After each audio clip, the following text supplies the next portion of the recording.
وضب 3 شقق فول حلوين من ايدك. من عينيا السلطه. واحد من غير سلطه قوطه، والتاني من غير سلطه طحينه، والتالت من غير فول.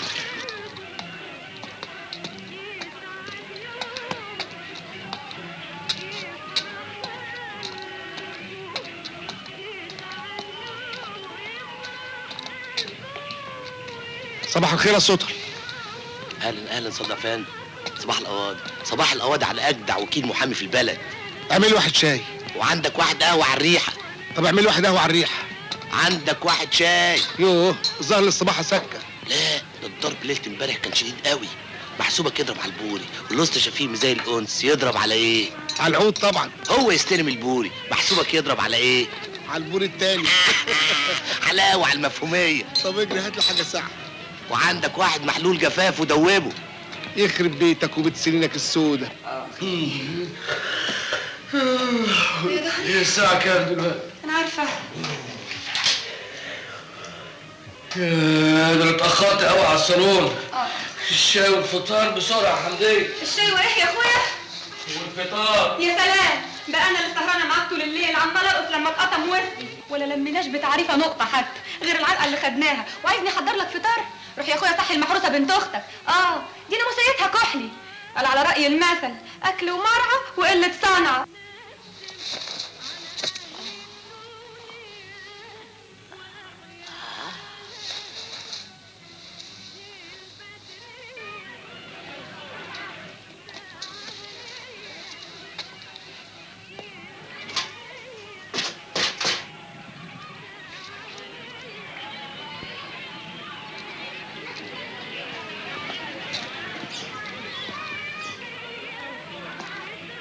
حلوه الحصه صدق يا فندم.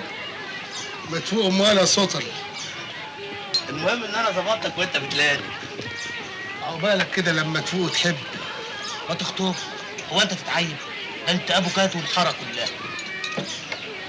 ابو كاتو مش طايق يكسب قضيه. يا صباح الخير يا اللي مع صباح النور يا خالد. ها ايه اخبار الانس؟ زفت.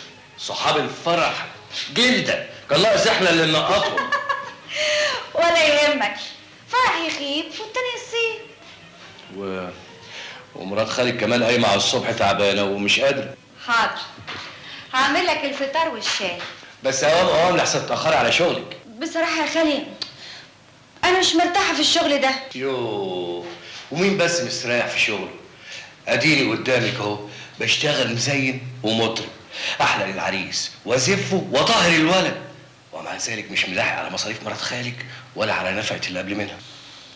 حاضر يا خالي، هعمل لك الشاي. كده تمام التمام. الفطار جاهز يا عصام بيه. مفيش وقت، اتاخرت على المحكمه.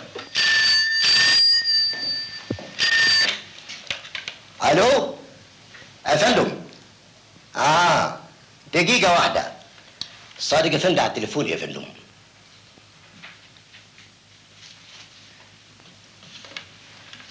اتفضل. الو، اهلا يا صادق. بتتكلم منين؟ انا نازل دلوقتي على محكمه الجنايات عشان قضيه المعلم ابو عزيزه.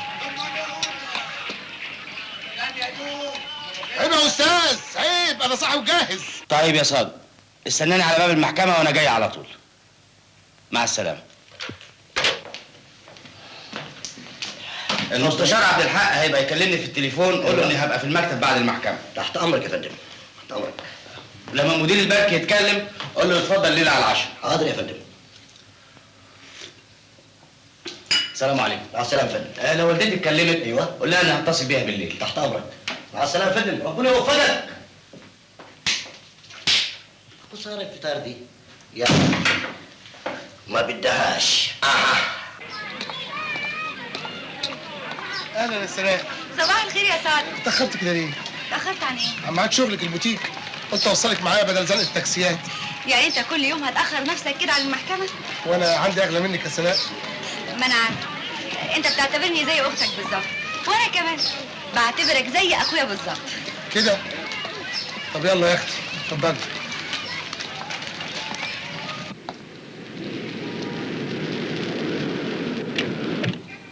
مع الف سلامه يا ست الكل. باي.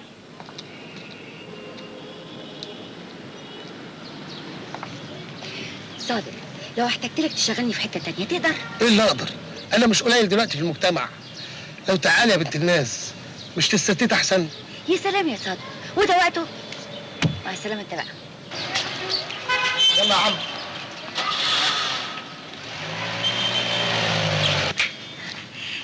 صباح الخير. لا يا شيخ، معلش، اصل امبارح بالليل حصلت ظروف. وكل يوم بتحصل ظروف. انت واحدة بتتهربي مني يا هانم. على كل حال انا شايفه شغلي كويس، ومتهيألي ده اللي يهمك. انا ما يهمنيش شغلك في المحل، انا يهمني انك تسهري معايا. ولا احنا يعني مش قد المقام؟ انا بصراحه بابا ما اسهرش مع حد. انا بصراحة فاتح البوتيك ده لمزاجي. تبقى تشوف لك واحده غيري. استني بس حبسيتي. اياك تلمسني، اوعى كده.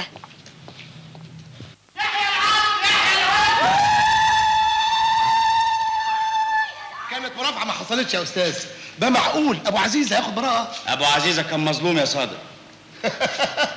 طيب قوي. ابو عزيزه مظلوم اذا كان مدين البقشيش حته حشيش.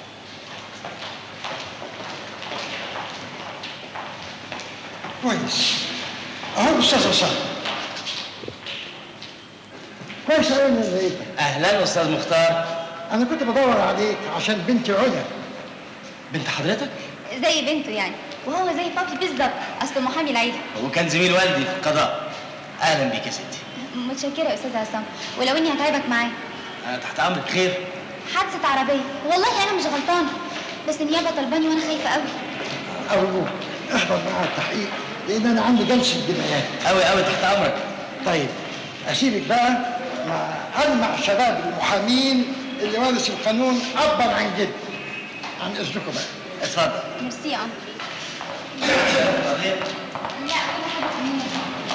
عمالة بس ما تكونش عملت حاجة. بالعكس، ده انا بقى العربيه بتدشدش وهي لاجئه، بس انا خايفه قوي. تخافوا الاستاذ معاكي؟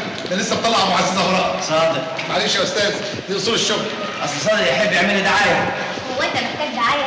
ده الاستاذ مختار كلمني عنك كتير قوي. معلش يكون بيكون ببالك شوية، لكن هنشوف هنعمل ايه. اتفضلي من هنا، النيابة من هنا.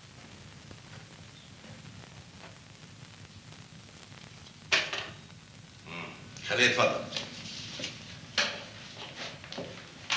اهلا يا استاذ عصام. صباح الخير. صباح الخير. ها اخبارك ايه؟ بلغني انك قربت تخلص رساله الدكتوراه. الحمد لله قربنا.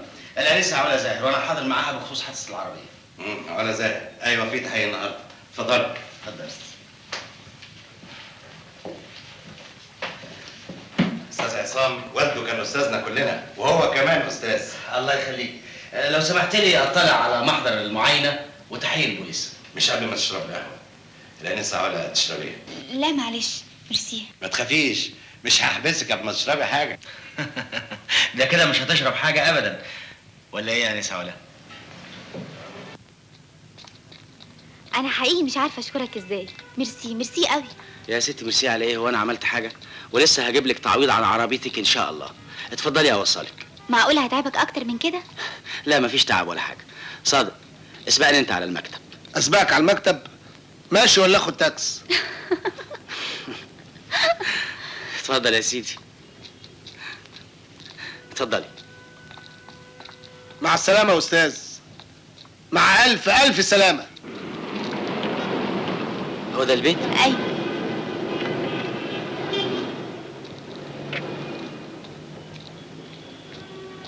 ميرسي قوي. اتفضل بقى اتغدى معانا. معاكم يعني مع مين؟ مفيش غير مامي، ست طيبه من بتوع زمان، وانكل فضيل جوزها راجل بتاع ربنا. معلش عندي مواعيد في المكتب، نخليها مره تانية. خلاص نخليها على العشاء. قوي. مستنياك ان شاء الله. على الاقل عشان مامي تشكرك بنفسها، اصلها كانت قلقانه عليا قوي. ايوه يا ستي امرك. باي باي. مع السلامه.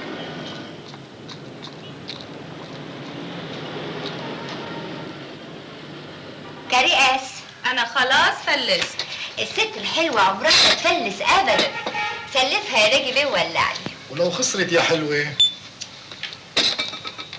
تبقى انت اللي كسبت يا باشا.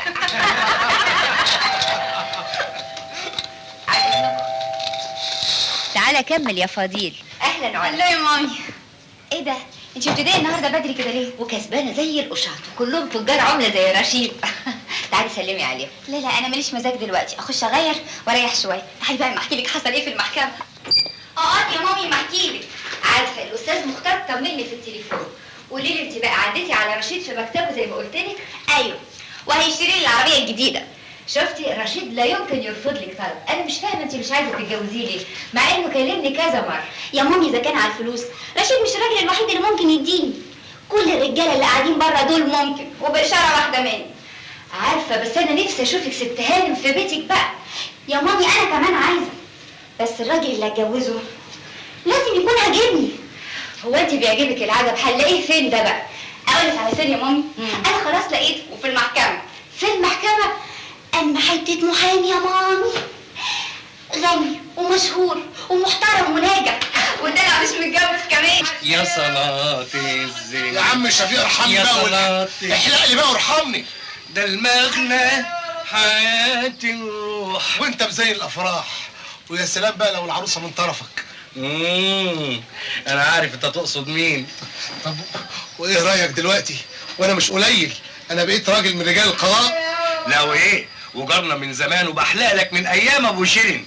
بس بقى اصلا فرضا شرعا لازم اسال البنت اولا.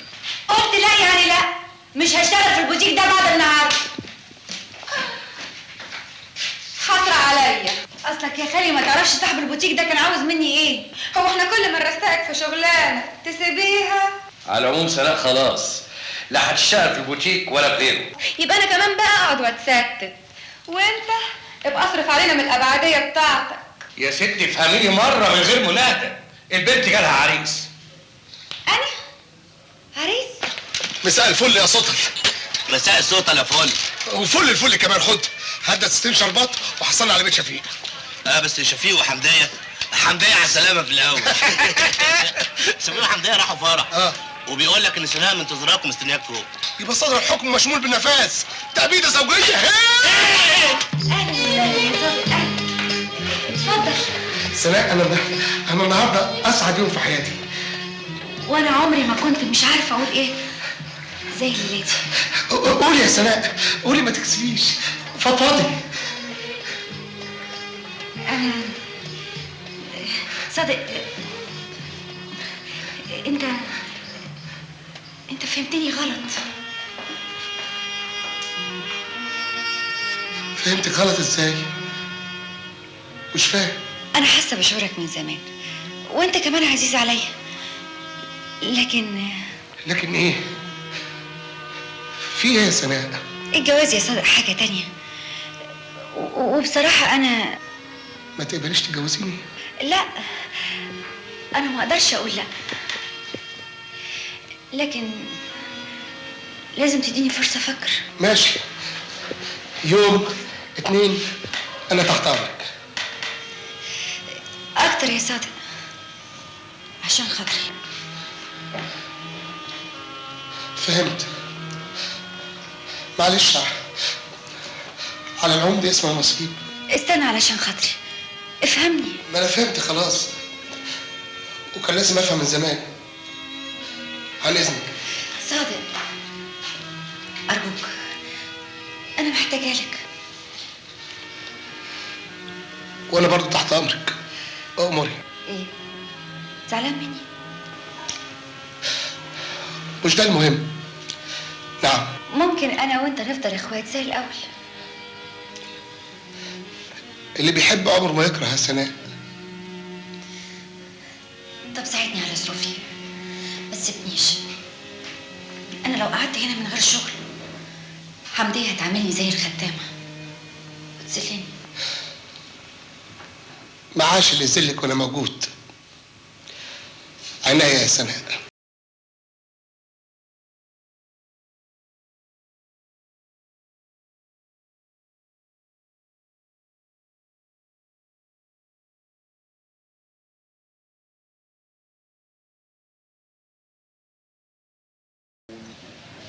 الوقت اتاخر قوي، انا مضطر استاذن. انت شرفتنا ليلة يا عصام بيه. انا اللي حصل لي الشرف يا هانم. هي دي عيشتنا زي ما انت شايف. بعد صلاة العشاء التلفزيون، الفيديو، واصحابنا القليلين اللي بنختارهم على الفرازة. ما هي العائلات المحترمه يا فندم ما فاضلهاش غير كده دلوقتي. بعد اذنك. مش قادر اقول لك بدري لاني بصحى الفجر عشان اصلي. تصبحوا على خير. وانت من اهله. بعد اذنك يعني. مع الف سلامه، وصلي الاستاذ يعرف. حاضر يا مامي.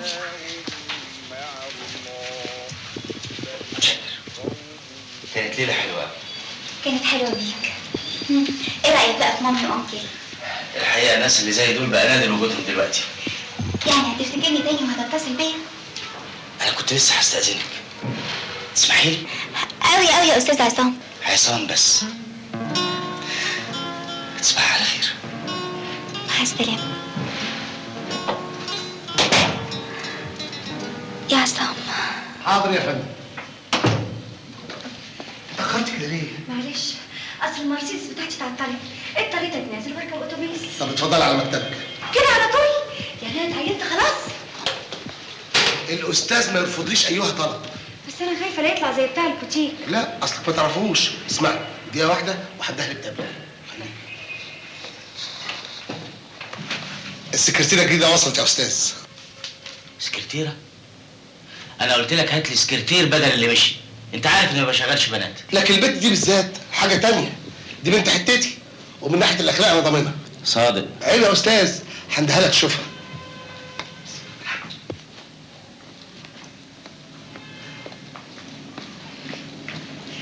مساء الخير. مساء النور. معقول قوي لبسك كده، بس ارجوك ما تغيروش عن كده. ها، تعليمك ايه؟ ما كملتش ثانويه عامه. عندك خبره في مكتب المحامين؟ لا، دي اول مره. انا هعلمها كل حاجه يا استاذ. طيب، انا عشان خاطر صادق هعينك تحت الاختبار. متشكره، وان شاء الله. ان شاء الله. اهم حاجه معاملتك مع اي حد يجي المكتب تكون في حدود الشغل وبس. يا استاذ قلت لك دي هتبقى حاجه تانية. طيب، ربنا يخليك يا استاذ. انا متشكره قوي. نعم؟ متشكره. اتفضل يا صادق، سلمها الشغل.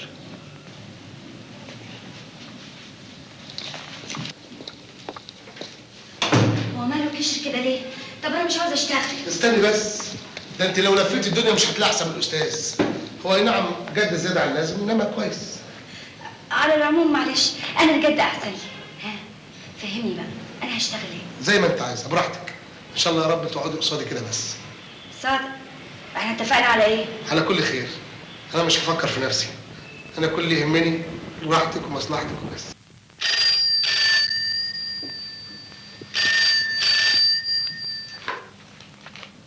الو. اهلا يا عصام. وحشتني وحشتني قوي. مامي وانكل كويسين. ايه بقى يا استاذ، انت بتسال عليا ولا بتسال عليهم؟ ايه؟ عايز تعزمنا كلنا على الغدا؟ طب استنى كده اما افكر. روحي لوحدك احسن، انا وفاضل هنخلي القعده رسمي. مامي وانكل كلهم ضيوف عطلوه. معلش انا ماليش حظ. يا سلام، يعني انا مش كفايه؟ لا انا قصدي يعني ايه؟ كنت عايز تشوفني لوحدي؟ يعني انا كنت عايزه اشوفك لوحدنا. حقيقي؟ بس ما تفهميش غلط، انا صحيح سبور لكن في حدودي طبعا. مفهوم، طبعا طبعا.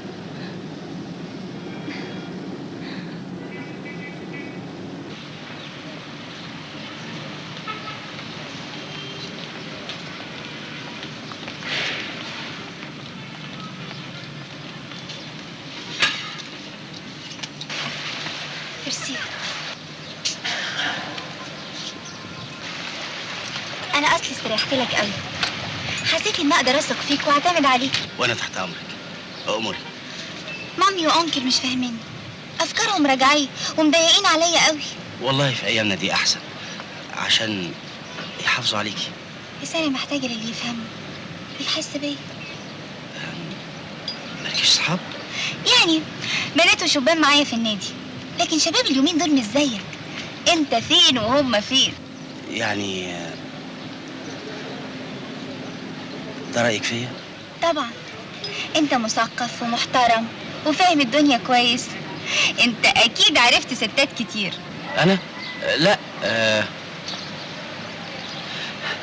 يعني مش كتير، لكن وانا محتاجه الراجل له تجاربك يفهمني ويساعدني برأيه. يا ريت توافق ان احنا نكون اصدقاء. ده انا ابقى سعيد قوي. طيب انا دلوقتي عندي مشكله. من اولها كده؟ جعانه يا اخي واحنا قاعدين في ريستوران. قوي قوي.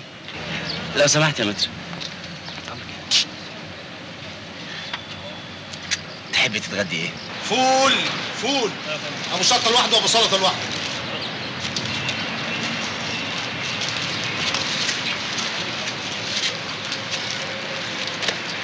معلش العين بصيره.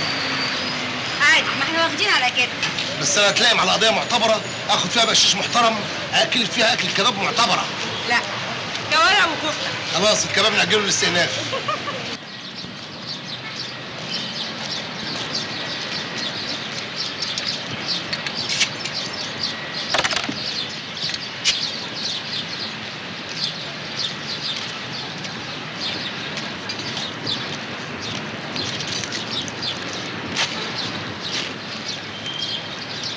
انت ما كلمتنيش كفايه عن الاستاذ.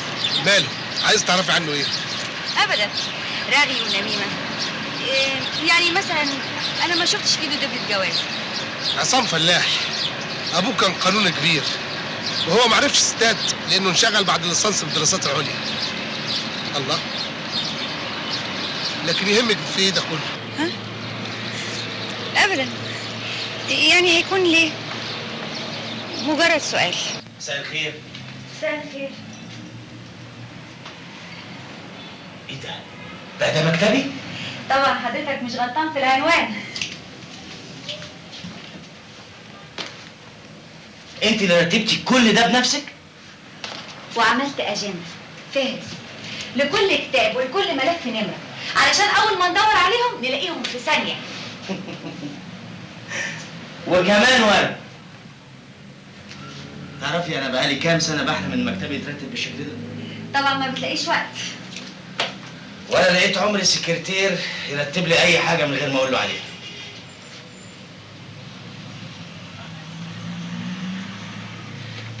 انت هايله وليكي مكافاه. انا ما فكرتش في اي مكافأة. ويا ترى تقدري ترتبي لي اوراقي في البيت كمان؟ حاج على ايه؟ ما انت الشرف التعب ده كله. ما انا بشتغل معاه بقالي سنين. ما عملتش كده ليه؟ معلش، بس الاستاذ عصام يستاهل كل خير. هو صحيح في الاول كان بيعاملني معامله وحشه، لكن دلوقتي بيعاملني هايل. ناس تانية بتاع البوتيك والاشكال دي. خد اهو جه اهو. ايه ده كله؟ ايه ده كله يا سناء؟ ده انت خليتي البيت حاجه تانية خالص. انا ما عملتش حاجه يا استاذ عصام، كفايه معامله حضرتك ليا. طيب كفايه كده دلوقتي.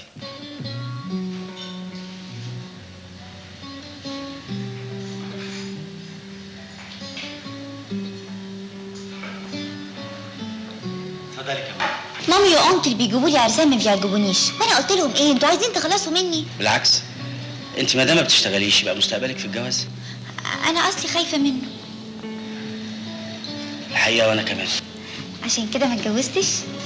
مع ان ماما كل ما ازورها في البلد تسالني تقولي لقيت العروسه ولا لسه.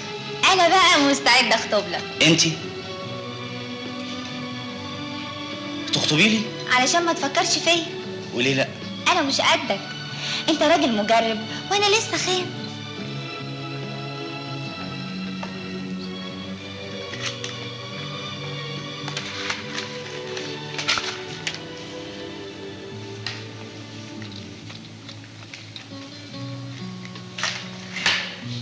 اتفضلي.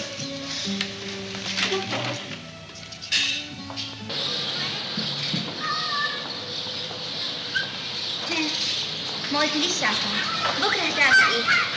بكره الجمعه وانا متعود اسافر البلد ازور امي وارجع. انا من زمان قوي ما رحتش الارياف، من يوم مامي ما بعت العزم. مش قادر اقول لك اتفضلي معايا قبل ما تستاذني ماما وجوزها. لو كان اي حد غيرك كانوا مستحيل يوافقوا، لكن مامي وانكل بيحبوك قوي ومستريحين لك قوي قوي. يعني ممكن تستاذنيهم وتيجي معايا؟ احاول. انا اصلي نفسي اشوف مامتك. انا اللي نفسي ماما تشوفك.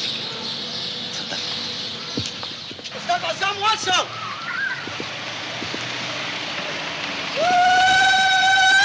البلد نورت يا استاذ عصام. اهلا يا بيه. اهلا يا فرغلي. يزيد من فضلك يا بيه. هاي يا جماعه ازيكم كلكم؟ دي بيناها عروسته. يا قمر قوي. الحمد لله على السلامة يا ابني. الله يسلمك يا ماما. اهلا يا طنط. أهلا وسهلا يا بنتي. اتفضلوا. ميرسي.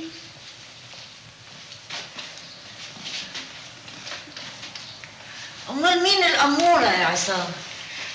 انا علا يا طنط. أهلا. أول مرة عصام يجي البلد ومعاه ضيفة غريبة. علا تبقى بنت مدام فضيل بيه الشريف، من كبار رجال الأعمال في مصر. ولما عرفت ان عصام جاي البلد قلت لازم اجي اشوف مين احلى، حضرتك ولا مامي؟ كده. مش كنت تقول لي يا عصام عشان كنت اتزوق لها؟ أصل يا ماما علا تحب تهزر، إنما لما تعرفيها إن شاء الله هتنبسط منها قوي. على العموم أهلا وسهلا. البيت بيت عصام. مش قلت لك مش هتسبقني؟ اديني حصاك يس. لا بقى ده انا اللي دوست لك فرامل.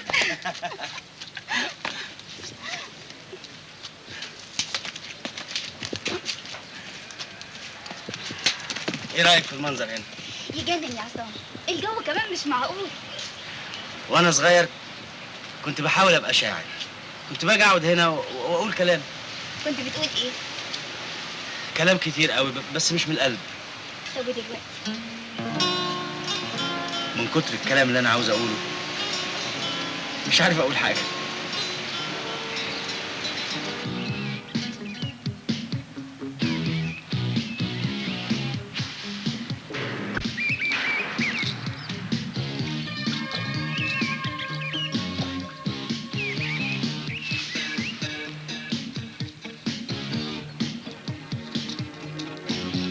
شوف مصلحتك.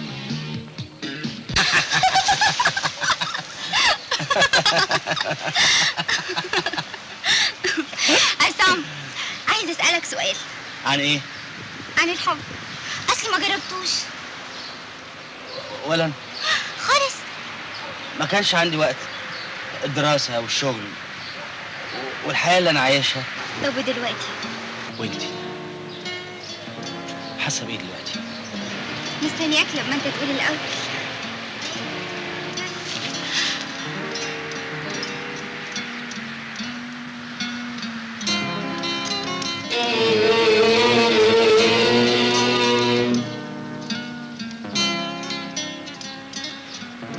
اتجوز يا علا. يا ريت يا عصام.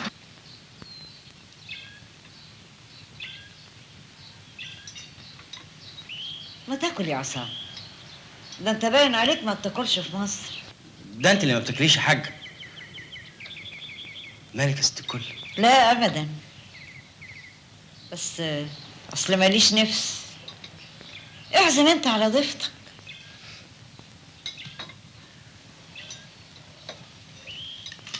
يا خبر يا عصام، ده كتير قوي، كفايه. ليه يا حبيبتي؟ اكلنا مش عاجبك؟ طب ده انا اللي عاملاه بايديا. تسلم ايديك يا طنط، بس احنا عندنا ما بناكلش غير السوتيه والبانيه. احسن برضه. على كده بقى بتعرفي تطبخي؟ واطبخ ليه؟ لما انا اطبخ الخدامين يعملوا ايه؟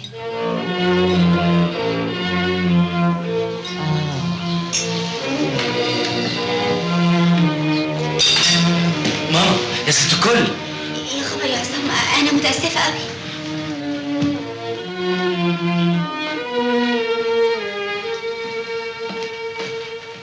انا متاسف جدا يا امي، هي حقيقه غلطت، انا هجيبها حالا عشان تعتذر لحضرتك.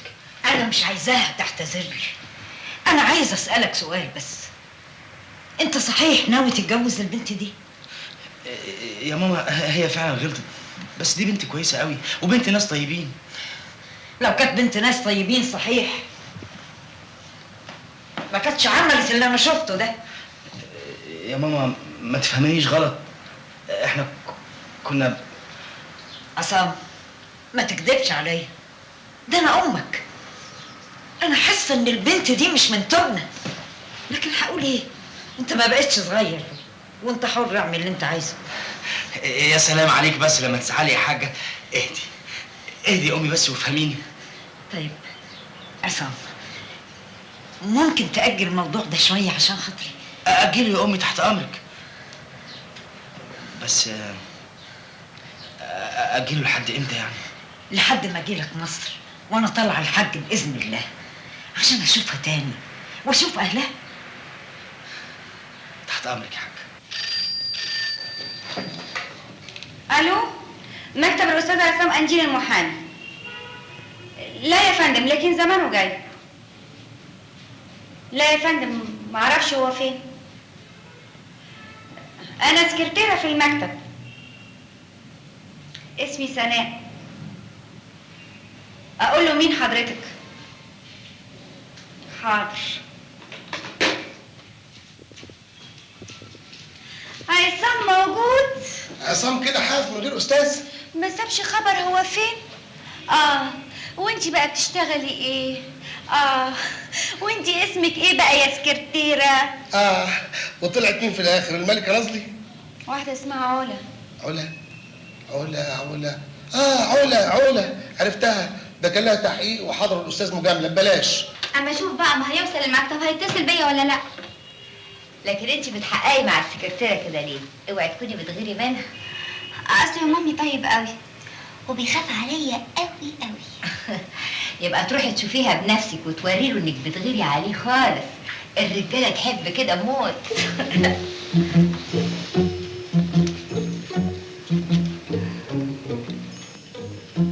مساء الخير. مساء الخير يا استاذ. ايه الاخبار؟ الحمد لله. امال فين صادق؟ انا هو يا استاذ. اخبار الشغل ايه؟ انا شايف سناء اتقدمت كتير قوي. بقت هايله واخر احترام. تلمسني يا استاذ. برافو. انا احب اسمع دايما عنك الكلام الحلو ده. حد سأل عليا؟ ايوه، واحدة اسمها علا. طب لو سمحت حولي الخط على جوه. حاضر يا فندم.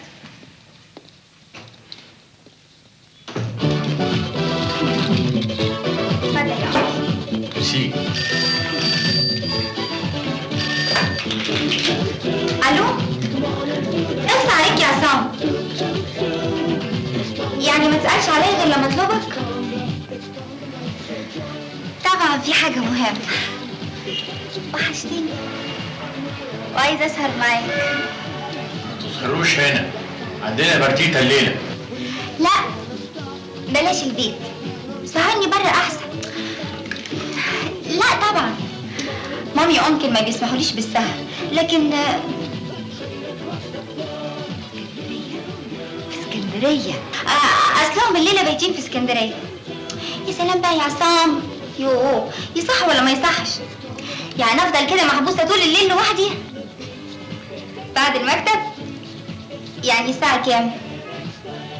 لا ما تفوتش عليا. انا هجيلك المكتب. عايزه اتفرج على مكتبك واشوف سكرتيرتك، وعلى الله يا سي عصام تطلع حلوه. اهلا وسهلا. افندم، انتي السكرتيره اللي بتردي عليا في التليفون؟ ايوه يا فندم. يعني مش بطاله حلوه. ده بس من ذوقك يا فندم. متجوزه مخطوبه؟ لا لسه ما حصليش نصيب. تشتغلي هنا من زمان؟ لا جديده. سكرتيره بس؟ يا فندم مش مهم. اسمك ايه؟ سناء جابر محروس. محروس من العين يا عينيا. والله اللي تشوفيه حضرتك. انا كنت فاكراكي سكرتيره من الجامعه الامريكيه. لا بقى، انا من حاره الافندي في المغربلين. انت عايزه ايه بالظبط؟ عايزه عصام اللي مشغلك صاحب المكتب. من فضلك دقيقه واحده. ايه هتاخدي لي ايه؟ هو مستنيني. قلت لحضرتك استني لما استاذن الاستاذ عصام. اوعي كده يا بنت انت، من فضلك مش هتخش. قلت لك هخش يعني هخش، بلاش تهرجيني مع الاستاذ. اوعي كده من وشي. مش معقول يا فندم. ايه ده في ايه؟ مش تبقى فاهم سكرتيرتك انا بقى مين؟ حضرتك بتمنعني انا عن بابها. انا قلت لها دقيقه واحده لما استاذن حضرتك. لكن طريقه كلامك ما كانتش مؤدبه. لا بقى انا اللي استعملت كتير وحضرتك. ارجوك اتفضلي دلوقتي على مكتبك. حاضر. كده ببساطه من غير ما تأدبها؟ الموضوع مش كده يا علا، وبعدين هي مش غلطانه. وكمان بتقول مش غلطانه؟ لا بقى، دي ما تبقاش سكرتيره وبس. انت بتقولي ايه؟ انا هيتقال الكلام ده؟ دي تاني مره تقولها. احنا لو ما كناش في المكتب كان ولا في المكتب ولا غير المكتب. انت يرضيك الكلام ده يا استاذ؟ كفايه كده يا صادق. خد سناء واستنوني بره. لا خليها معاك يا سي عصام، انا اللي ماشيه. ولما تبقى تعرف امتى تبقى تكلمني في البيت.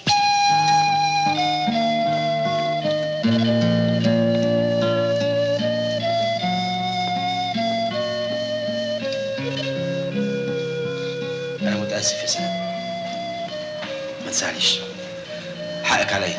انا مستعده اسيب المكتب اذا كنت تسببت في اي مشكله. لا لا لا بالعكس، ده شغلك وده مكتبك، وهي اللي لازم تعتذر لك. يحيى العدل، اهو انت دلوقتي كبرت عليا يا استاذ 100,000 مره. اذا الانسه علا جت هنا تاني ما تخشليش جوه الا باذنك، واذا اتكلمت في التليفون انا دايما مش موجود.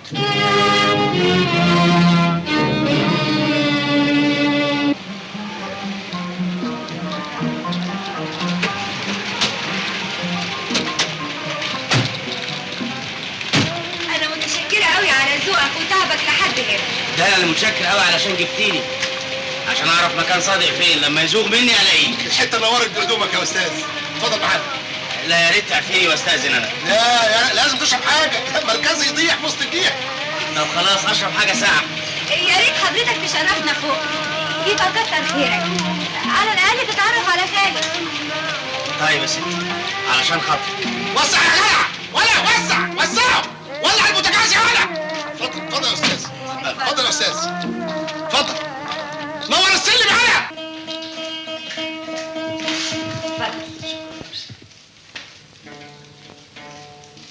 صادق تسلم ايديك.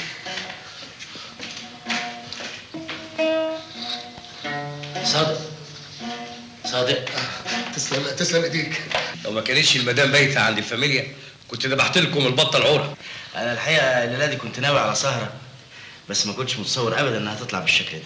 حضرتك تحمد ربنا ان شفيق هيغني لك مش هيحلق لك. سمع هوس العندليل هيغني، واللي مش هيسمع مش جدع. انا مش جدع. لطيفه يا استاذ.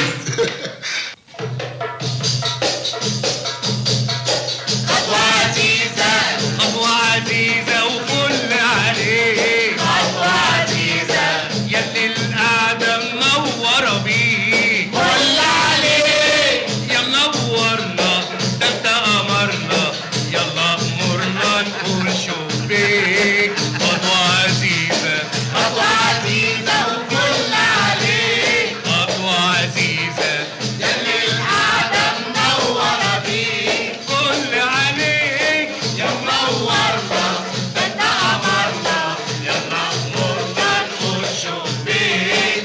خطوة عزيزة بس الخطوة دي مش محسوبة، لازم تتكرر 100 نوبة، مليون نوبة. يا منورنا ده انت قمرنا، يلا امورنا نقول شو بيك. خطوة عزيزة.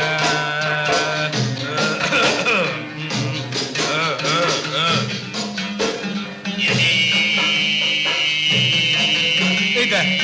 هو بيعمل كده ليه؟ معايا بيسندك يا منورنا، ده انت قمرنا، يلا امورنا نقول شو بيك. يا منورنا ده انت قمرنا، انت منورنا، ده انت قمرنا، يا منورنا. بس الخطوة دي مش محسوبة، لازم تتكرر 100 نوبة، مليون نوبة.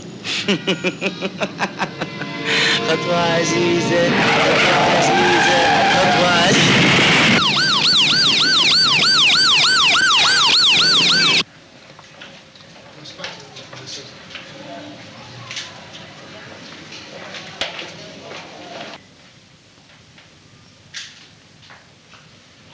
متشكر أوي. ألف سلامة ليك يا أستاذ. الله يسلمك يا صادق. ازيك يا سلام؟ الحمد لله. ازيك انت يا استاذ؟ المهم طمني. الحمد لله بسيطة. الحمد لله.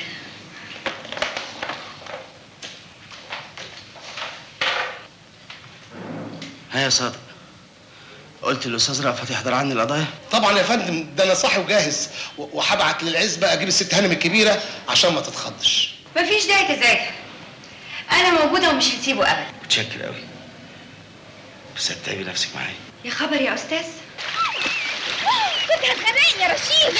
ده انا اللي غرقان. طب اللي يحبني خلصاني.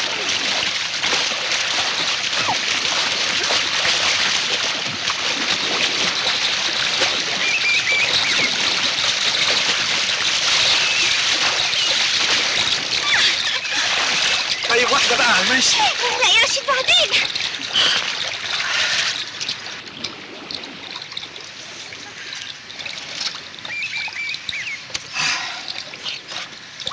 كله تمام يا بيه، اتفضل.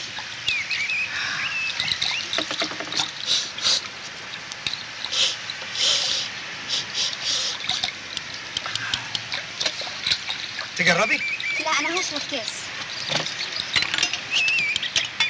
عباس ده اجدع رجالتي. انا مسكنه في العزبه بتاعتي اللي ورا الفيلا هنا. دي العزبه اللي وعدتني تكتبها باسمي؟ هكتبها يا روحي، بس بعد الجواز. بعد الجواز ما يتفتلش كحك يا حبيبي. فول داون. فول قاس اكسب انا. وافلس انا. واسلف انا. مش بسدد. اتاخرت ليه يا علا؟ كل ده عند رشيد؟ مش مهم يا مامي، المهم عصام اتصل بيا ولا لا. ابدا، الظاهر ان انا زودتها معاه شويه. اوعي تسالي عليه لا يتغر. طب افرضي بقى ما اتصلش. خلاص بناقص، عندك رشيد. العشاء بس لازم يتاكل كله. وانت اللي جايباه بنفسك؟ اتفضل، بالهنا والشفا. متشكر قوي. تعبت انت النهارده، مش هتروحي بقى علشان تستريحي؟ لا، ما انا عملت صحوبيه مع الممرضات وهيبيتوني الليله دي في الاستراحه بتاعتهم. ملوش لزوم، انا هنام بعد العشاء على طول. مش يمكن تقلق بالليل؟ عن اذنك دلوقتي هكلم الحاره وابلغ المسؤولين.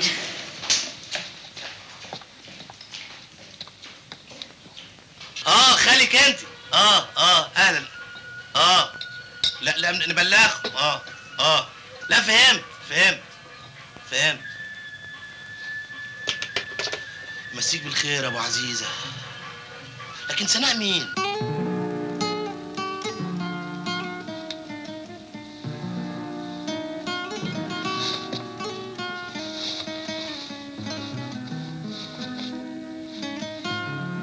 مستشفى. المستشفى. سلامتها ام حسن. سناء بنت اختي ما تكدبش. احمد وزيد احمد الفيومي، قطع دراعي ما كانوا بيلعبوا دلوقتي الكومي. امي لما ترد عليها صوتها واتكلم. وفين صوتك ده عشان يرد عليك؟ انت مسطول يا صادق يا افندي؟ يعني طاير رقبتك بالطبق عشان يتهموني اني حلقت لك؟ الله، وانا مالي؟ شفيق كلمتني بالتليفون عشان ابلغك يا سناء يا فندم.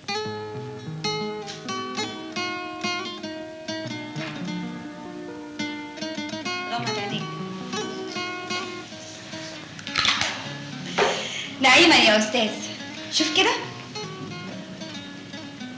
انت هايله. 7 صنايع والبخت ضايع. لو كان خالي اللي حلق لك كان فيها جراحه وغرز. حسام حبيبي يا ابني. ما تتخضيش يا ماما، انا كويس، ده انا زي البومب اهو. الحمد لله. والدكاتره قالوا ايه؟ كل خير يا هاني. سناء اهلا وسهلا يا بنتي. ده صادق شكر لي فيكي قوي. اهلا بيكي يا هانم، متشكره قوي. ربنا يحميكي ويكرمك يا بنتي. ميعاد الدواء. تصوري يا هانم ما بيرضاش ياخد الدواء من صغره وهو كده. اديني الدواء اللي هو عليه. يا خبر. انا متاسفه يا بنتي. فداك يا هانم. لا يمكن، لازم دلوقتي حالا يجيلك فستان جديد. مفيش داعي يا هانم، دول هما فهمين وبروا تصابون. خلاص يا سناء، الحاجة أصدرت الفرمان، حالا صادق يجي وياخدك بالعربية يشتري لك فستان.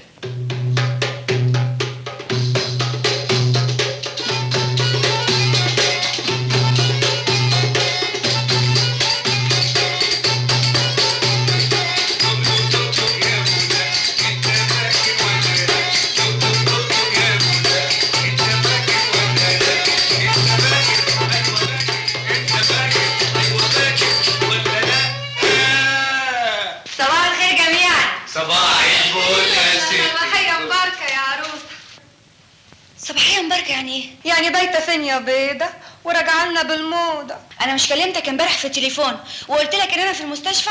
ايوه ايوه ما حصلش. يبقى لازم الفستان ده بقى تبع العمليات. انا مش هرد عليكي وهفهم خالي. خالك مين يا ضنايا؟ ده خالك جيب، ده خال خال. تلم بقى يا حمدية لحسن عليا اليمين. يمين؟ يمين ولا شمال يا حبيبي؟ فوق يا روحي، ده الشقة والمؤخر والمقدم والعدة كله من حقي، ولا ايه؟ ده القانون مع الولاء يا حبي.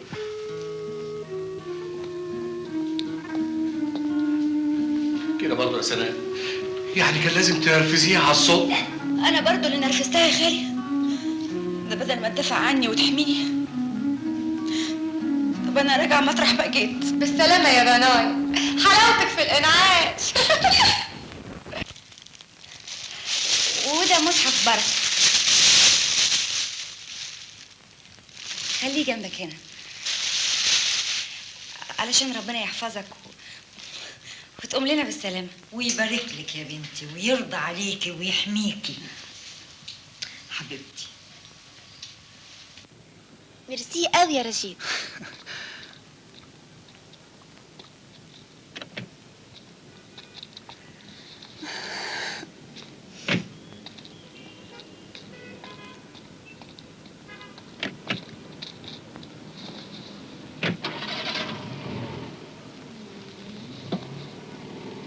ها عجبتك العربية؟ تجنن يا رشيد، تهوس. بس احنا اتفقنا العقد هيبقى باسمي. باسمك طبعا، انت كلك هتبقي باسمك. بس انت مالكش امان، لازم تأمن لي مستقبلي. أموري يا روحي، أنا كل تحت أمرك. العزبة تكتبها باسمي. نكتب الكتاب من هنا وأنا أكتب لك العزبة من هنا.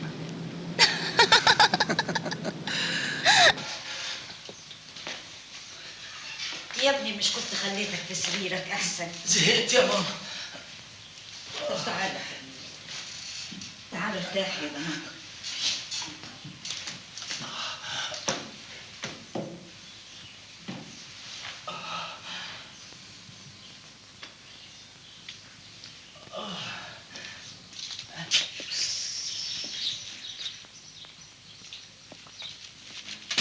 امال فين سناء يا ماما؟ اتأخرت ليه؟ تجيب في سيرة القط يجي ينط. أهلا يا سناء. ما تقومش، كفايه انك سبت السرير. اقعد استريح. سلامتك. متشكر. استريح كده. الحمد لله.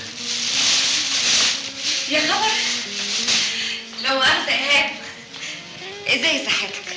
الحمد لله يا بنتي. ومادام جيتي بقى خليكي قاعده مع عصام على ما اروح اعمل له الغدا، اصله ما بيحبش يا ستي ياكل الا من ايديا. تسلم ايديكي. لكن ايه راي حضرتك بقى لو جربتي صنع ايديا؟ انت ست بيت يا سناء؟ يعني مش زي حضرتك طبعا.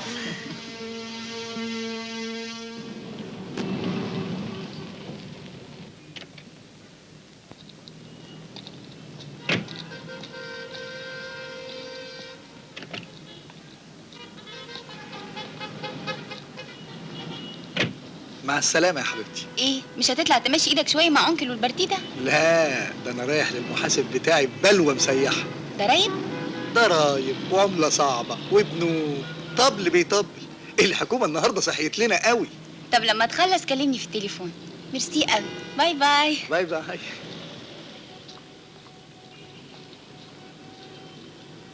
باركيلي يا مامي على العربيه. باركيلي يا مامي. الف مبروك يا حبيبتي، عقبال الشقه التمليك. هيحصل يا مامي هيحصل. انت عارفه رشيد بيحبني قد ايه؟ المهم دلوقتي عصام اتصل بيا ولا لا؟ لا ما اتصلش. وبقى انت عايزاه في ايه؟ هو عمره كان جاب لك حاجه؟ بس وحشني قوي يا مامي. برافو عليك يا سناء، تسلم ايديكي. ميرسي. بالهنا والشفا. الواحده مهما اتعلمت المهم انها تكون ست بيت. انا عشت مع ابو عصام 35 سنه، مفيش فيهم يوم كان من ايد حد غيري.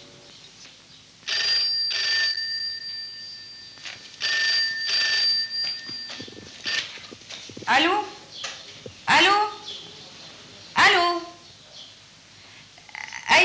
الاستاذ عصام موجود يا فندم. نقول له مين حضرتك؟ اهي عنده في البيت، عرفتها من صوتها.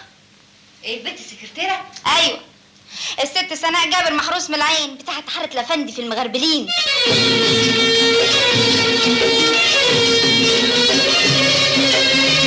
الزيارة دي نادرة عليا وبوفيه كل سنة من يوم ما خلفت عصام. ربنا يخليكوا لبعض. ويخليكي يا بنتي ويبارك لي فيكي. اتفضلي. متشكرة.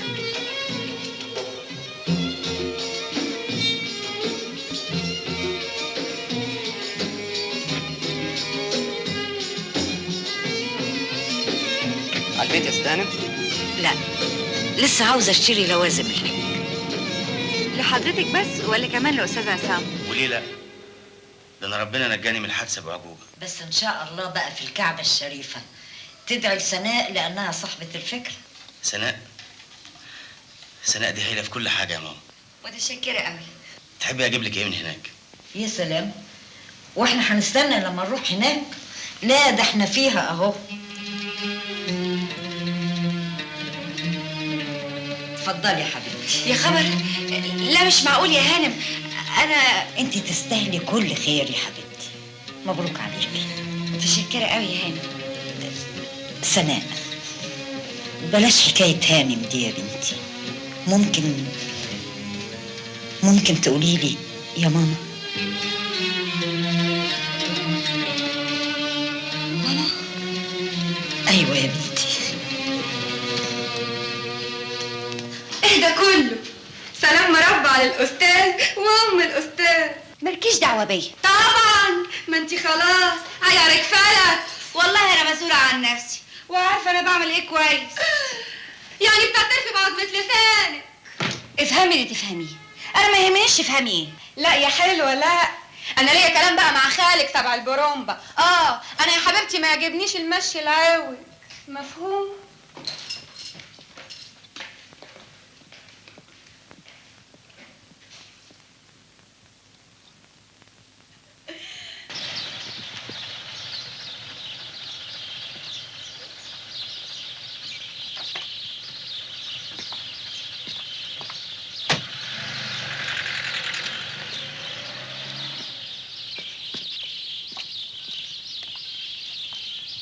اهلا يا سناء.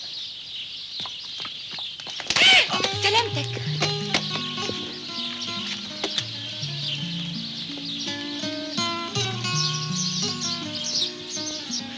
متشكر قوي. معقولة بتخرج وتمشي لوحدك؟ اوامر الدكتور علشان اقدر اخرج واسافر بقى. طب تعالى اقعد. لا انا عاوز امشي شويه.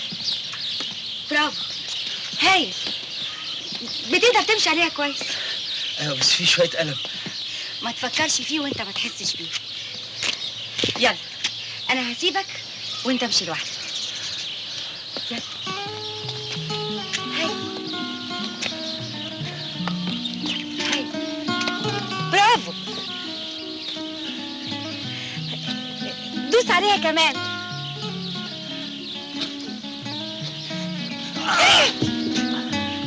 سلامتك. مش قوي. طب تعالى اقعد استريح شويه.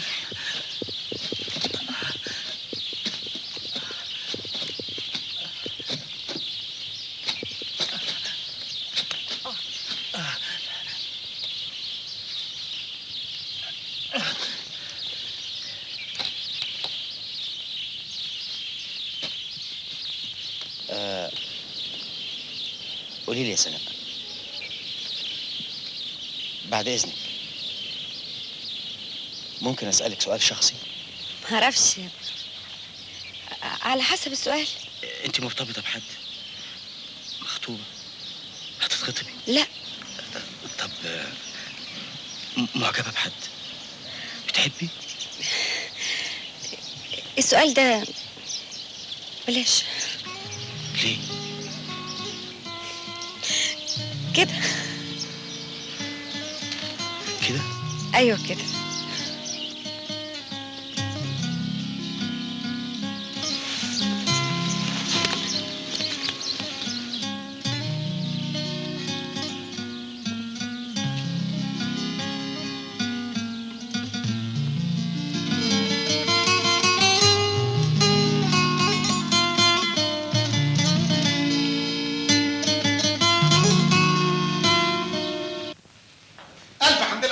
استاذ. الله يسلمك. المكتب نور. متشكر قوي على همتك اثناء غيابي في المحكمه وفي المكتب كمان. انا صح وجاهز يا استاذ. وانا هستلم التليفون وهبلغ البلد كلها انك رجعت وقمت بألف سلامة. الله يسلمك. اتفضل معايا يا استاذ عاوزك. صح وجاهز، اتفضل. جاي لك.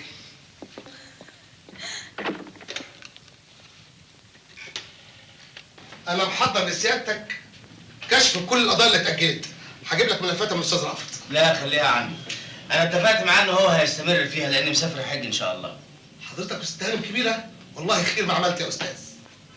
انت طبعا هتبقى مسؤول عن المكتب وعن كل حاجه في غيابي. بس انا عاوز اكلمك في حاجه اهم من ده كله. اهم من المكتب ومن القضايا؟ خير يا استاذ. ده صادق. تحت امرك يا استاذ. صادق انا عاوزك تجاوبني بصراحه. انت ايه رايك في سناء؟ السكرتيره ممتازه وتعلمت الشغل بسرعه. لا انا بسالك عنها كانسانه. انت جارها وتعرف عنها كل حاجه. والله سناء انسانه محترمه. ابوها الله يرحمه كان راجل طيب. لكن ليه؟ اصلي بفكر اتجوزها. حضرتك تتجوز سناء؟ وليه لا؟ سناء انسانه كويسه قوي. طب وهي ايه رايها؟ الحقيقه لسه، بس حسيت بشعورها. حضرتك كلمتها في الموضوع؟ ايوه. بس على فكره يا صادق ما تقولهاش اي حاجه لحد ما ارجع، وطول ما انا غايب خليها في عينيك. خد بالك منها قوي يا صادق. حاضر يا فندم، هبلغه.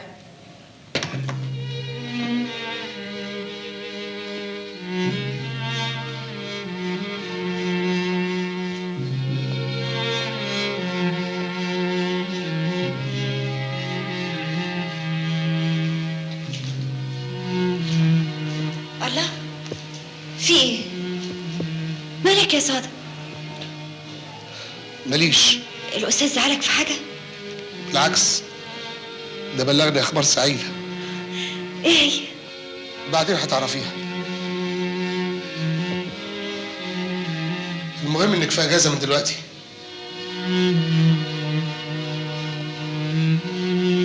طول ما الاستاذ مسافر ما تجيش هنا.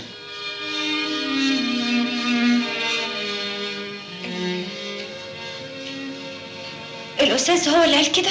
لا، انا اللي شايف ان وجودك دلوقتي معايا ملوش لزوم.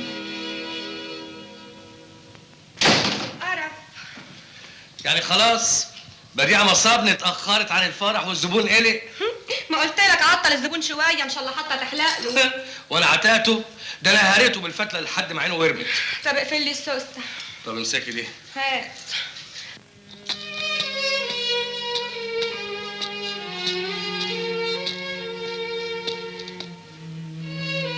يا حضرات المستشارين، بحبها بنت حتتي وبحبها، وديتها له المكتب بايديا. يلعن ابو الجدعنه. انا مش عايز ابقى صاحب حد ولا حد يبقى صاحبي. بكره هتبقى عروسه يا سناء، هتبقى عروسه، وبرضه عشان انا جدع همشي في زفتك، همشي في جنازه حبنا يا تلاني مع سبق الاصرار. يلعن ابو الجدعنه.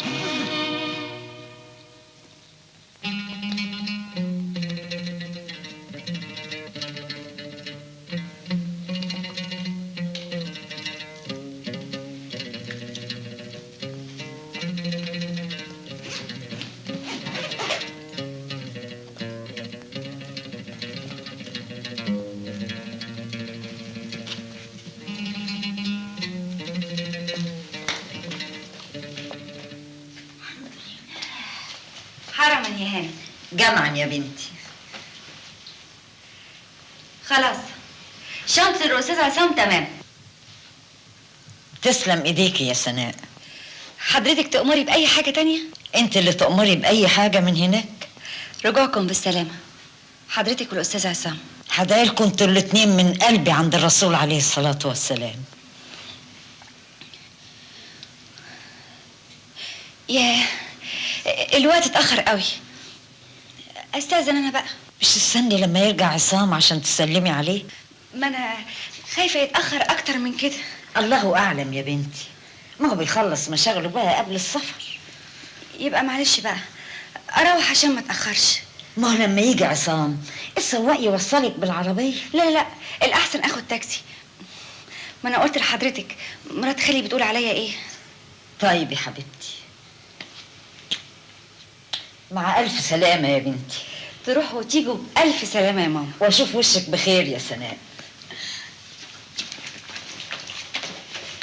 مع السلامه يا ماما. الف سلامه. السلامه يا سناء.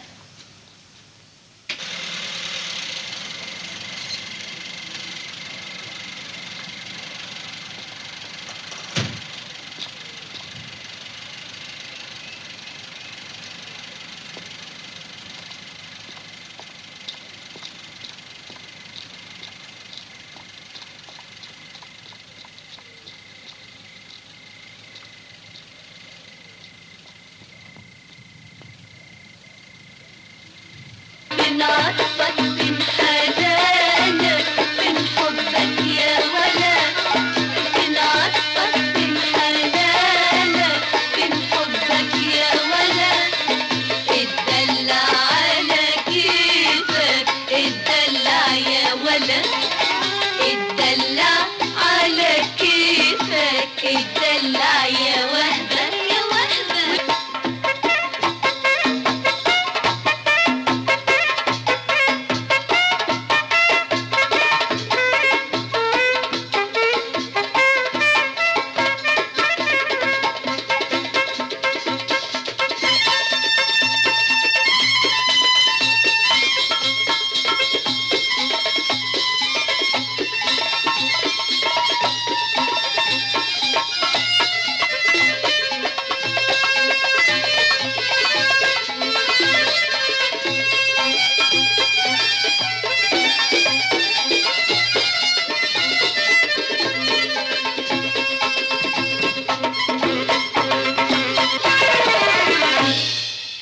الله، ايه الحكايه؟ مالك يا رشيد مش عوايدك؟ مشاكل يا ولا. البوليس فتش بيوت ناس كتير من اللي بتشتغل معايا وظبطوا اوراق هتجر رجلي. يا خبر، طب وهتعمل ايه؟ قدرت اهرب مبلغ كبير للخارج، وبكره الفجر هاخد الطياره ومش هرجع تاني. يعني هتهرب وتسيبني؟ اول ما اترستق هبعتلك وتجيني ونتجوز هناك. طيب بس ما تنساش تسيب لي فلوس هنا. لا ما تخافيش، عامل حسابك في مبلغ كبير قوي.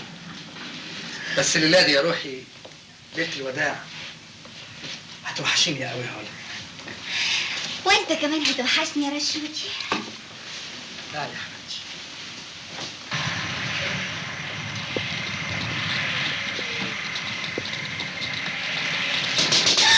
يا خبر، ايه ده؟ ما تخافيش، ده عبده بعته يجيب ويسكي.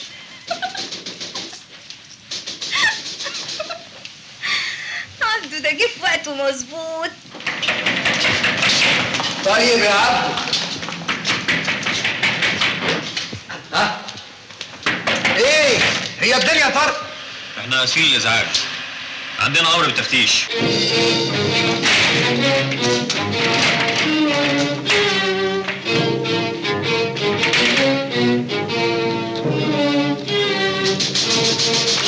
ايه يا رشيد؟ بوليس. انا متعرفنيش قبل كده، علقتك من شرق الهرم. يا مصيبتي، ايه اللي انت بتقوله ده؟ ما تخافيش كده احسن لك. معاك بطاقه؟ لا ما معيش. ما تقوليش اسمك، قولي اي اسم تاني وانا هخلصك. طير البسي بسرعه. الو يا عباس، انتوا فين يا غجر؟ البوليس عندي هنا تحت وانتوا نايمين على ودانكم. اتصرف بسرعه. فتشوا انتوا هنا وانا فوق. يلا بسرعه. رشيد انا مرعوبه. قولي زي ما قلت لك وتروحي البيت، حتى ماما ما تقولهاش. يلا شوفي مصلحتك. انت مكانك. معاك سلاح؟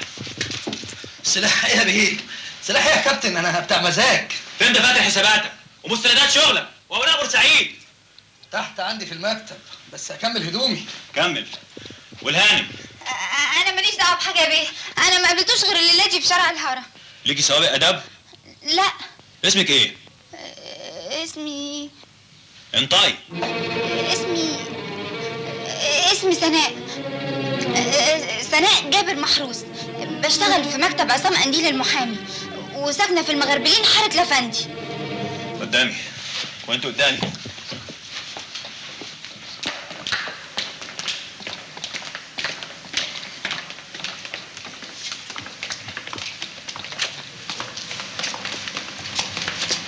هاتوهم على العربية.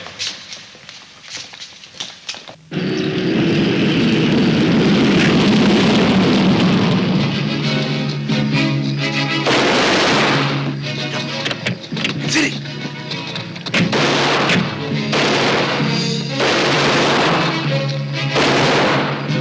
عباس هربها بسرعة. انت على طول.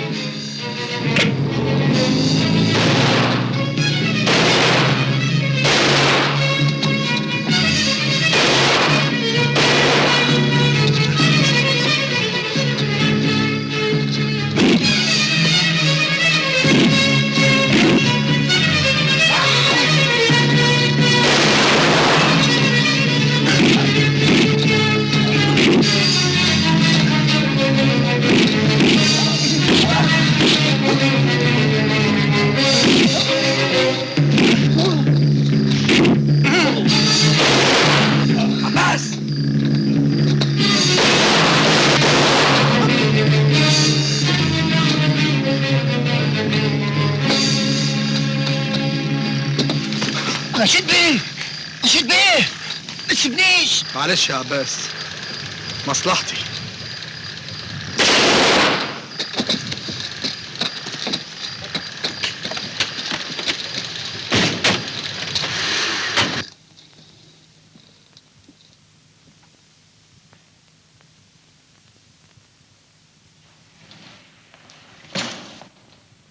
أنا العقيد مذكور رئيس المباحث. اهلا وسهلا. إيه الأخبار؟ تاني مرة نقل دم، نزف كتير والحالة خطرة.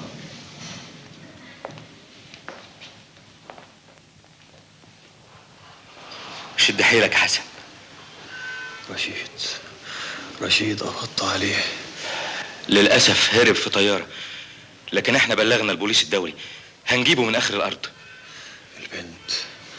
البنت اسمها سناء جابر محروس، بتشتغل سكرتيرة محامي، وساكنة في حارة لفندي المغربلين. ايوه مش جاي. ايه ده؟ مالك؟ ابدا، الفرح قلب بغم، بدل ما يضربوا انفاس ضربونا. لازم الاسطى شفيق يتسلطن. لا ده انا اللي غلطت في العريس، قعدت اقول له يا بلحه يا حلوه يا مقنعه. تستاهل، وانا صاحي دماغي فيها سكك حديد مصر كلها. ليه شربت حاجه امبارح؟ شربت كتير. من كعانك؟ هتهزر؟ اجري هتلاقيها. وعندك واحد دكتور. ايه ده؟ دي سرير البوليس، لا يكونوا هيقلوا مزاجنا ويمسكوا ابو عزيزه. اسمعوا، محدش يتكلم غيري. في ايه يا سعاده البيه؟ انت من هنا من الحرم؟ ومستشارها القانوني. فين بيت سناء جابر محروس؟ سناء؟ ما تعطلناش، بيتها فين؟ هو يا سعاده البيه. يا بيه لكن ليه؟ في ايه بس يا اخوانا؟ في ايه يا سعاده البيه؟ استنى عندك. في افهم بس في ايه؟ قضية اداب. انطقي بالحق احسن لك. انا لسه جاي اشاره من المستشفى بتقول ان الضابط مات، يعني بقى هو والمخبر. ما اعرفش حاجه، والله العظيم ما اعرفش حاجه. اللي عاوز اعرفه يا شاطره هو اسامي المشتركين في الحادثه واحد. ليه حضرتك مش عاوز تصدقني؟ انا مظلومه. الحركات دي مش هتنفعك.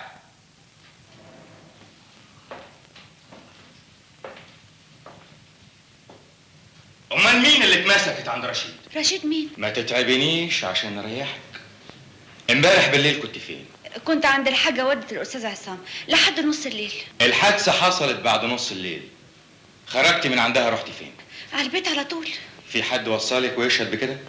لا، روحت بتاكسي. لكن اهلك طبعا هيشهدوا معاكي. ما كانوش موجودين وباتوا بره كمان. طب في حد من اهل الحاره شافك وانت مروحه؟ لا، كان الوقت متاخر قوي. يعني من امبارح نص الليل لحد النهارده الصبح ما حدش يقدر ياكد انت كنت فين؟ لا. فريدي ايدك يا نادي. حرام عليك، هي بنتك. خلاصي بنت شريفه، الله يحرق الفلوس اللي بتغريكم. ماله الساتر؟ والله العظيم شريفه.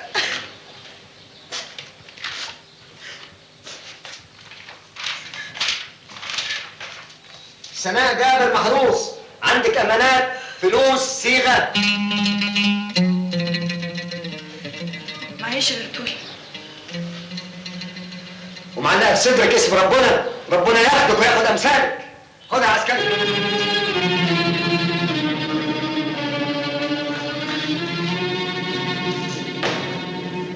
ده مستحيل يحصل يا سعاده البيه. سناء لا يمكن تعمل كده. ما تضيعش وقتي ورد على سؤالي. تقدر تأكد لي مكان وجودها امبارح بعد نص الليل؟ ما تتكلم يا شفيق، مش بنت اختك برضو؟ ايوه هتكلم اقول ايه بس؟ هي بعد ما اتمسك التلبس هيبقى في كلام؟ اللي جرستنا وشبهتنا وجابت راسنا الارض. سناء شريفه وربنا يحذر الحق. ما ترد يا شفيق، مش هي مسؤولة منك؟ يا سعادة البيه انا وحرمي خاليين من اي مسؤولية. كده؟ معلش ممكن يا سعاده البيه اشوفها ولو دقيقه واحده؟ هنا مش ممكن، بكره في النيابه. يا فندم انا بدفع بان المتهمه ما زالت عذراء. ده ما يمنعش من قيام الجريمه، وسيادتك ادرى بالقانون. ايوه يا فندم، لكن كلمني كمان في تهمه المقاومه والهرب. يا فندم دي واحده تانية انتحلت اسمها. اسمها بالكامل والوظيفه والعنوان؟ اكتب. تتهمي مين بانتحال شخصيتك؟ معرفش، انا مش ممكن اعرف واحده ممكن تتمسك في قضيه زي دي. سين، ليك اعداء؟ لا طبعا. اعداء ليا؟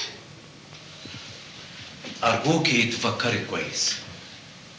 ما اقدرش اظلم واحده غيري وارميها رميتي. ايه راي سيادتك؟ اي طلبات تانية؟ انا اطالب بسؤال القوه اللي اشتركت في ضبط الواقع. ايوه ربنا يخليك، اهم دول اكيد يبقوا عارفين شكلها. معلش الصبر وهو امتحان. انا مش عارفه انا عملت ايه بس، وايه اللي بيجرالي ده؟ الاكل هيوصل لك بكره في الحجز ان شاء الله. هتصرف وابعت لك ظفر. اكل ايه بس؟ معلش السواد الليل والصبح افراج طبعا، بس لو تفتكري مين اللي ممكن تكون عملت كده؟ مش عارفه يا صادق، مش عارفه. ما هو مش معقول، اكيد في حاجه. مفيش يا مامي، قلت لك مفيش حاجه.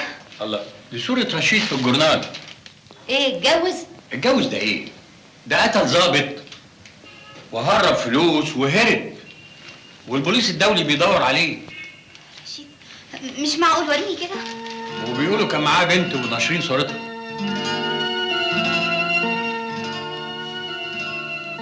انت مش كنت سهرانه معاه؟ لا الحمد لله انه خاني وما جاليش في الميعاد. انا كملت الليله مع واحده صاحبتي. قريت الجورنال يا شفيق افندي؟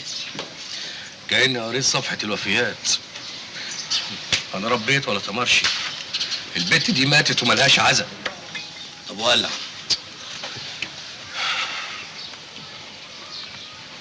ماتت؟ هي دي البنت اللي اتقبض عليها ليلة الحادث؟ أنا كنت جنب العربية والدنيا ليل وما خدتش بالي.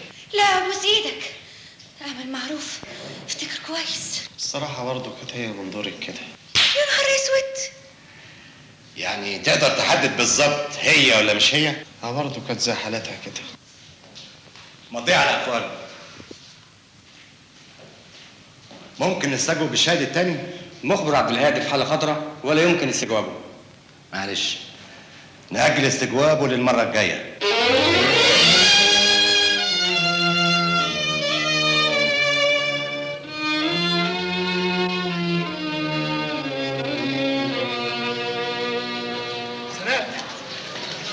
سناء لا مؤاخذة شويش. سناء مفيش فايده يا صادق. لا ازاي؟ ده حبس احتياطي، لسه في فرج في المحكمة. انا خلاص يئست من كل حاجه الا من رحمة ربنا. انا مش هسيبك ولا بعد 100 سنة. خد يا سناء على ما اقسم، خليهم في الامانات هيلزموك. جبتهم منين وانت ما بتشتغلش؟ الراجل جدع ما يغلبش. ما تخافيش، ما يهمكيش اي حاجة. يلا يلا يلا يلا. ما تسيبنيش يا صادق. مش هسيبك يا سناء. ما تسيبنيش، ما تسيبنيش يا صادق.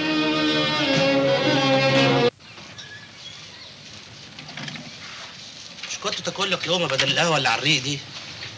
ماليش نفس يا سطر. ليش نفسي ليه؟ يا جدع طلعها من نافوخك، ده انت جدع بتاع محاكم وتعرف الكفته من لحمه الراس. سناء مظلومه. يعني النيابه اللي حبستها دي بتضرب انفاس؟ انت عارف ان واحده غيرها استعملت اسمها. مين دي؟ وتعرف الاسم والعنوان منين؟ هو ده اللي هيجنني. لا ده اللي عقالك، ده الجهه كلها بتتكلم. طب تقدر تقول لي هي اتبطرت عليك ليه وما رضيتش تتجوزك؟ قاضي المعارضات اداها استمرار حبس 15 يوم. طب والعمل يا بيه؟ عندك ادله للبراءه؟ يا ريت. طيب عن اذنك. الموت عليا اهون من العيشه هنا. معلش الاستاذ عصام زمانه جاي. لا لا يا صادق، انا مش عايزاه يعرف اي حاجه. للدرجه دي بتحبيه؟ المهم انه ما يعرفش اي حاجه. لا بالعكس، لازم يعرف كل حاجه. ما تعرفيش انه عايز يتجوزك؟ عصام انت مش قليله عنده ولا عند غيره كمان.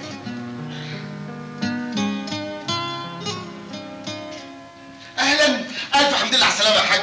الحمد لله على السلامه. ازيك يا صادق؟ ازيك يا حاج؟ الحمد لله على السلامه. سلام يا ابني. الحمد لله على السلامه يا حاج. الف حمد لله على السلامه. ايه يا صادق؟ امال فين سناء؟ سناء مسافره. مسافره؟ مسافره فين؟ بعتها اسكندريه بشويه قضايا. وانت ازاي تبعت اسكندريه بقضايا؟ لما الحاجه تستريح هفهمك على كل حاجه. اهلا بالحاج عصام، الحمد لله على السلامه. الله يسلمك. اتفضل. انا مش هضيع وقتك. في قضيه تهمني جدا. ايوه، المحبوسه فيها سكرتيرتك. دي بنت كويسه جدا. اكيد الموضوع فيه غلط. انا بطلب الافراج عنها فورا وبلا ضمان. طيب اتفضل اقرا التحقيق اولا، يمكن تغير رايك. مستحيل طبعا، لكن اقرا واشوف. بس ارجوك تصرح لي بمقابلتها. أنا مقدر الظروف يا أستاذ عصام، وعلشان كده سمحت بالزيارة في مكتبي، ولكن أرجو الوقت.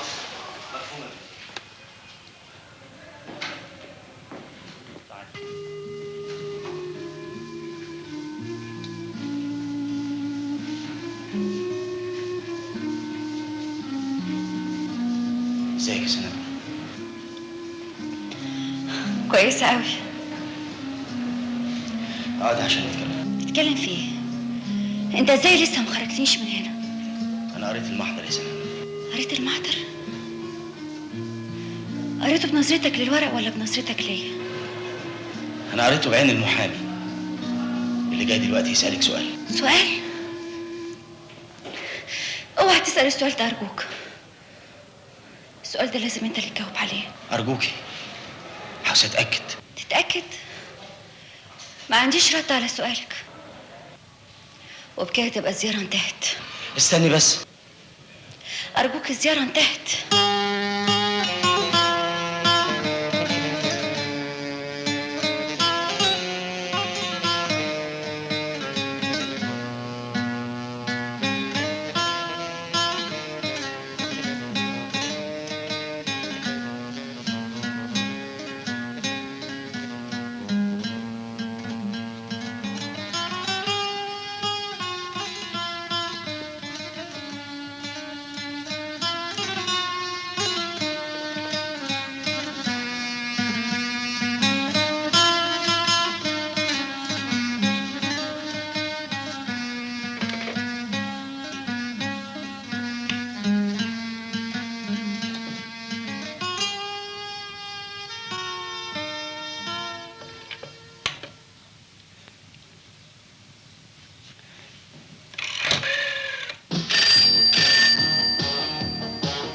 استني يا مامي استني، انا اللي هرد على التليفون.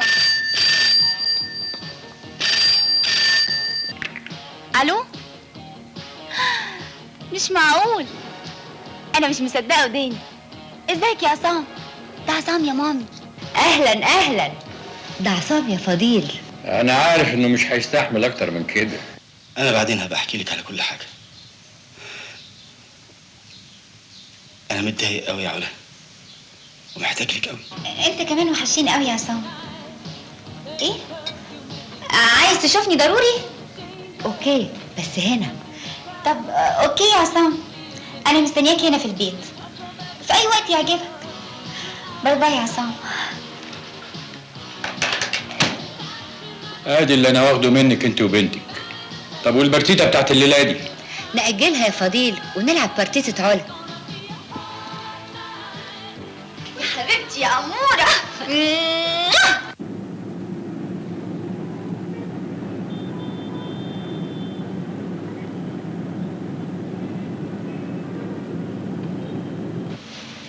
اهلا يا عصام.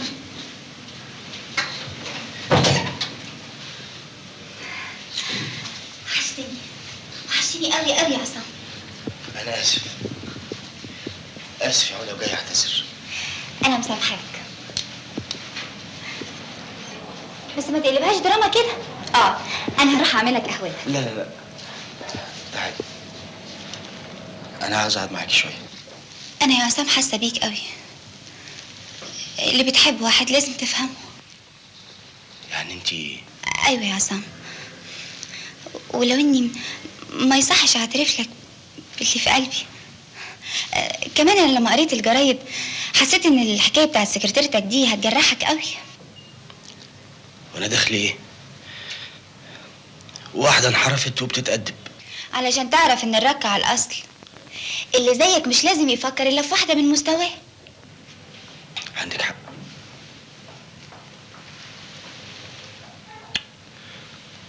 حقك عليا. اهلا يا عصام بيه. مساء الخير يا هاني. ما تاخذنيش، اصل لسه ما صليتش العشاء.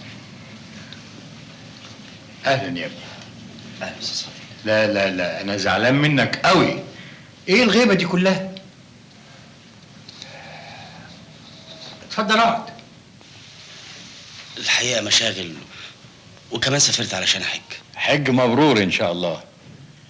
الحقيقه انا كنت ناوي السنه دي لولا الانتخابات، انتخابات النادي. لكن السنه الجايه ان شاء الله هنطلع سوا. ان شاء الله يا رب. والله خير ما تعملوا. ايه احنا هناخد ايه من الدنيا اكتر من كده؟ قومي يا علا يا حبيبتي اعملي لنا شاي. حاضر يا ماما. عن اذنك يا عصام. اتفضلي. اقعد من فضلك يا استاذ عصام. تحت امرك يا فندم. اتكلم انت يا فضيل. لا، الكلام ليك انت. هي ايه الحكايه يا فندم؟ ابدا، بس يمكن حضرتك لاحظت ان انا خرجت علا بره علشان نتكلم لوحدينا. يا فندم انا بصراحه انا مكسوفه اتكلم.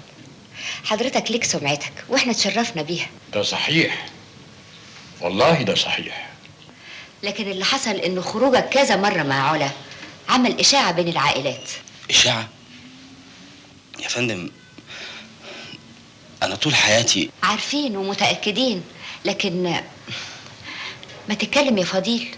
بصراحة يا عصام بيه أنا بعد ما سمعت الكلام بنفسي. بس ما تفتكرش إن إحنا بنحرجك ولا؟ عيب يا فندم، ما تقوليش كده. يبقى مش أقل من قراية الفاتحة يا حاج عصام. على بركة الله. وكمان تقرا الفاتحة من غير ما تقولي؟ لكن انت ست الكل طبعا. صحيح يا ماما علا صبور شوية، لكن مؤكد بعد الجواز حضرتك هتعوديها على طبيعتها. انما يا ست هي بنت ناس محترمين قوي، وانت يهمك الاصل طبعا. والله اللي تشوفه يا ابني. جرى ايه بقى يا ماما؟ انت مش مبسوطة؟ وانت مبسوط؟ طبعا. مش مبسوط ازاي؟ امال سناء فين يا عصام؟ ارجوك يا ماما ما تجيبيليش سيرة البنت دي تاني، وما تسألينيش ليه. شفت اللي حصل؟ رشيد اتقبض عليه. ايه؟ طب وقال ايه في التحقيق؟ مش كاتبين غير انه اتقبض عليه. يعني ما جابوش سيره البنت اللي كانت معاه؟ واحنا مالنا بيها؟ بس عشان اعرف سابني ليلتها وقابل مين. الكلام ده ما يتقالش، احنا معرفتنا بيه سطحيه. واحد كان جاي يخطبك وانتي رفضتيه. انا ما كانش معايا سلاح وما قاومتش البوليس وما قتلتش حد. انا هربت من خوفي. المخبر والسواق يا فندم شاهدين بالكلام ده في المحضر من اول يوم. امال مين اللي قاوم البوليس واطلق النار؟ انا ما اعرفش منهم غير صاحبي عباس، وعباس يا فندم مات في مكان الحادث. وايه اللي جابه هو اللي معاه؟ بصراحه لا مؤاخذه، قعده المزاج، اصله جاري ولينا دلال على بعض. يعني جاي يسهر ومعاه عصابه؟ المرحوم كان شقي وعليه طار، واحنا في حته متطرفه ومقطوعه. طب والبنت؟ لا مؤاخذة معرفة سكة. اسمها ايه؟ ما هم بيقولوا أي أسامي.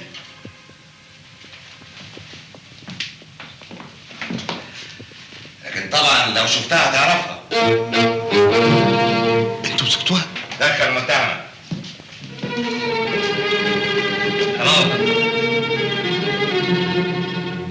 انا ما كنتش مع حد والله العظيم. كنت انت. انا بسأله هو. هي دي اللي كانت معاك يا رشيد؟ قول الحق، ده في ربنا. انا قلت للبنت تقول اسم فالصو، مش تقول اسم واحده تتحبس مظلومه. يعني مش انا اللي كنت معاك؟ علي صوتك واتكلم وسمع كل اللي موجودين. لا يا فندم مش هي. انا اطالب بالافراج عنها فورا وبلا ضمان. طبعا دي مش عايزة كلام، وعلى كل حال احنا متأسفين قوي. متأسفين؟ اقولها لمين متأسفين دي؟ انتوا ما تعرفوش انا جرالي ايه؟ الإجراءات كلها قانونية، والإفراج حصل أول ما ظهر دليل النفي. دليل نفي؟ طب هات دليل النفي معايا الخطيبي، هاتوا معايا للحارة، يقول لي جيراني متأسفين، يقول لي سمعتي متأسفين.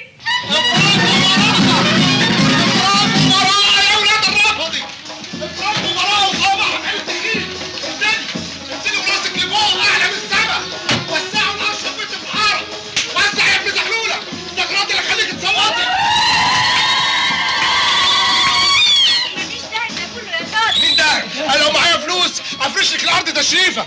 انت يا جحش انت. ما دام فيها جحش يبقى انا. فرق شربات فرق لفوعك. يلا يا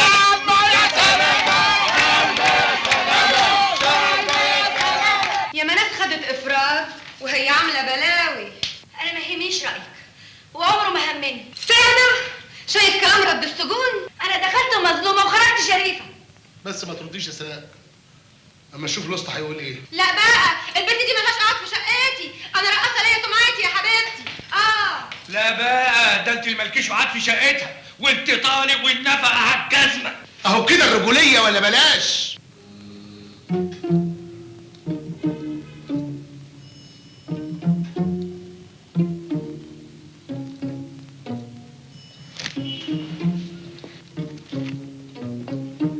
انت ايه اللي جابك؟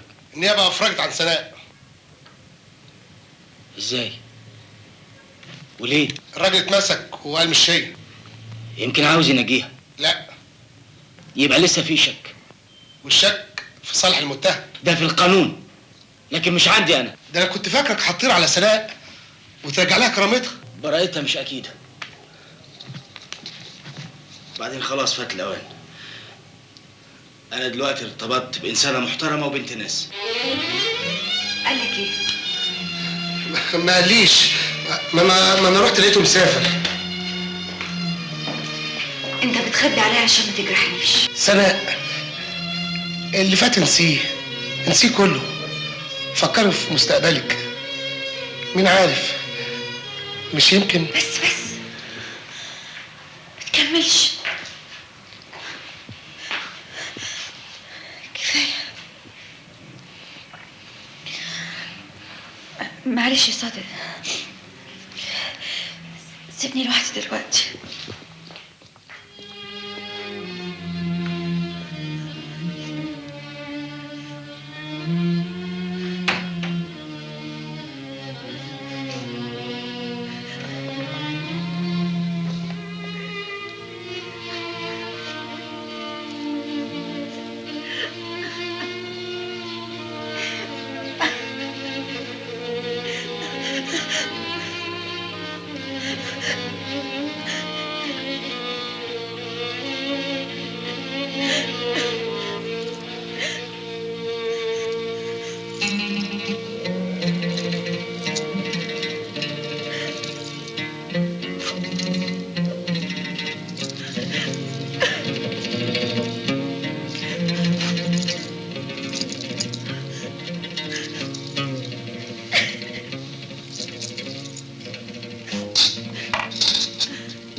يا سلام بقى زعلان.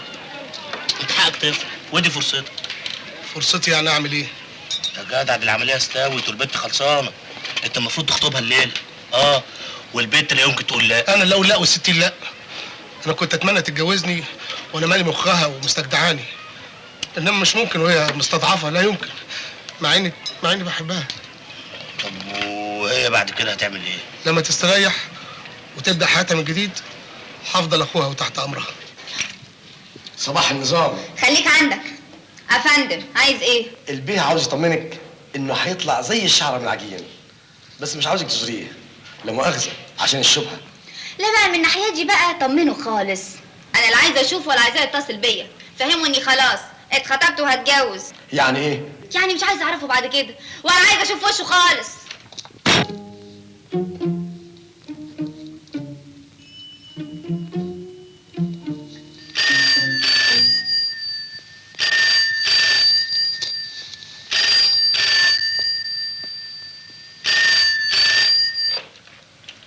الو. ايوه انا نيابه. شقه قمار. خطيبتي انا.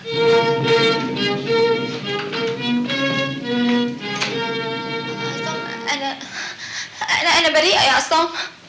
ده انكل فضيل هو اللي بيعزم اصحابه يسهروا. فضيل ووالدتك اعترفوا بانكم بتديروا الشقه للقمار. انا غصب عني بضطر اجري الجو. طب ايه رايك في البلاغ اللي قدمه رشيد؟ كذاب. اصله كان عايز يخطبني وانا ما رضيتش بيه. نعم، ده انتوا كنتوا بتبوسوا ايديا، والعربيه اللي اشتريتها لك، والعزبه اللي كنت عايزاني اكتبها لك باسمك. البنت دي هي اللي كانت معايا ليله الحادثه، وانا حاولت احميها عشان كنت بحبها، لكن دي ما تستاهلش ضفر اي راجل، وانت بالذات لازم تفهم ده كويس.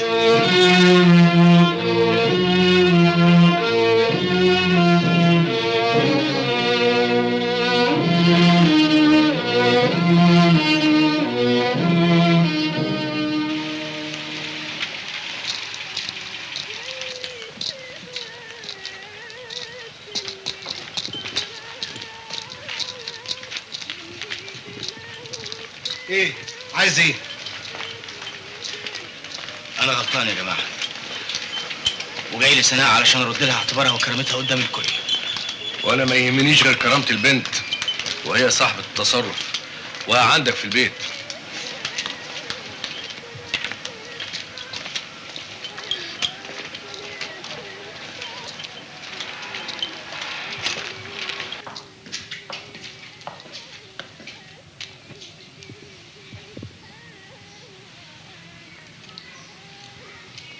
سناء،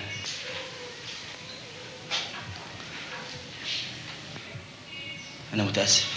انت كمان متأسف. سناء، أنا جاي أعتذر لك قدام كل الناس.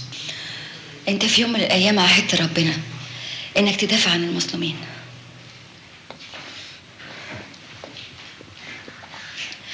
لكن في قضيتي عملت قاضي وحكمت عليها حكم مشمول بالنفاذ. بس في حاجات كتير قوي قوي استجدت. بس للأسف ميعاد الاستئناف فات. سناء،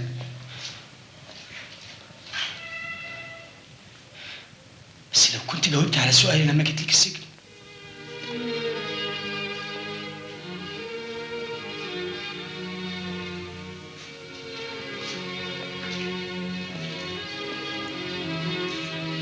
صادق وقف جنبي من غير ما يسألني.